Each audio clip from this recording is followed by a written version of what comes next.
ദുരന്തത്തിൽപ്പെട്ടുഴലുന്ന വയനാടിന് സാന്ത്വനമേകാൻ പാനൂരിലെ ബസ് കൂട്ടായ്മ രംഗത്തിറങ്ങുന്നു. ബസ് മുതലാളിമാരും ജീവനക്കാരും അടങ്ങുന്ന ബസ് കൂട്ടായ്മയാണ് വേറിട്ട മാതൃകാ പ്രവർത്തനത്തിനൊരുങ്ങുന്നത്. തിങ്കളാഴ്ച പാനൂരിൽ നിന്നും സർവീസ് നടത്തുന്ന ബസ്സുകൾ തങ്ങൾക്ക് ലഭിക്കുന്ന മുഴുവൻ വരുമാനവും മുഖ്യമന്ത്രിയുടെ ദുരിതാശ്വാസ നിധിയിലേക്ക് നൽകും.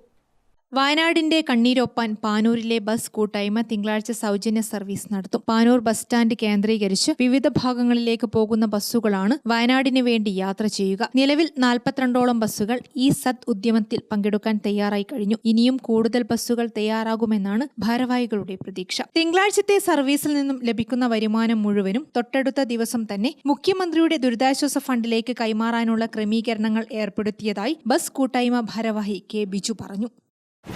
പാനൂരിലുള്ള ബസ് ഉടമകളും തൊഴിലാളികളും വരുന്ന തിങ്കളാഴ്ച വയനാട് പ്രളയത്തിലെല്ലാം നഷ്ടപ്പെട്ട ജനതയ്ക്ക് വേണ്ടി ഒരു ദിവസത്തെ വരുമാനം നീക്കിവെക്കുക.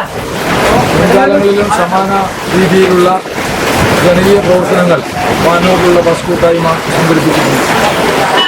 കഴിഞ്ഞ പ്രളയകാലത്തും അതിന് തൊട്ടുമുന്നേ മോട്ടോർ തൊഴിലാളികളിൽ ഒരാൾക്ക് അസുഖം വന്നപ്പോഴുമെല്ലാം ഈ തരത്തിലുള്ള കൂട്ടായ്മയെ ജനങ്ങൾ രണ്ടു കൈയിൽ നീട്ടി സ്വീകരിച്ചിട്ടുണ്ട്.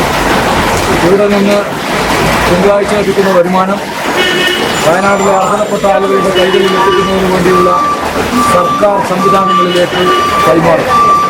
തൊട്ടടുത്ത ദിവസം തന്നെ ഇത് കൈമാറുന്നതിന് വേണ്ടിയുള്ള ക്രമീകരണങ്ങൾ പാനൂരിലെ ബസ് തൊഴിലാളികളും ഉടമകളും ഏർപ്പാടാക്കിയിട്ടുണ്ട്.